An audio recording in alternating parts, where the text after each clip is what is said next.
झालेलं आहे आमच्या गल्लीतल्या बाप्पांचं. तर झालेली आहे नेक्स्ट डेची मॉर्निंग आणि मी सकाळ सकाळ फ्रूट खात आहे.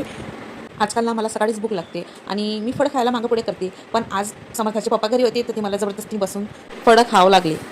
तर इथं समर्थची झोप झालेली आहे आणि तो उठला आणि मस्त्या करायला लागला आणि छान मस्त ओढणीसोबत इथं खेळत होता. त्यानंतर मी मस्त आंघोळ वगैरे करून घेतली आणि मस्त गरमागरम चहा बनवला. बाहेर पाऊस चालू होता आणि इथं मी चहा आणि खारीचा नाश्ता करत आहे. मस्त नाश्ता वगैरे फटाफट करून घेतला आणि स्वयंपाकाची तयारी केली. आणि इथे बघा समर्थाची किती नाटकं चालू आहे औषधं घेण्यासाठी.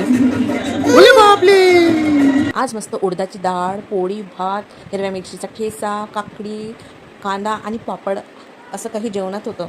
आणि बाहेर खूपच मुसळधार पाऊस चालू होता आणि इथं मी मस्त गरमागरम जेवण करत होती. तर मग काय झालं, तुम्हीच बघा आता काय झालं. जबरदस्तीने समर्थच्या पप्पांनी माझ्या तोंडात नाही का मोठाचा मोठा घास भरवला आणि तुम्हाला चावता पण नव्हता येत. तुमच्यासोबत पण असं होतं का? नक्की कमेंट करून सांगसाल. आणि बाळ माझं झोपलं होतं आणि झोपेतून उठल्यावर त्याच्या इथं मस्त चालल्या होत्या.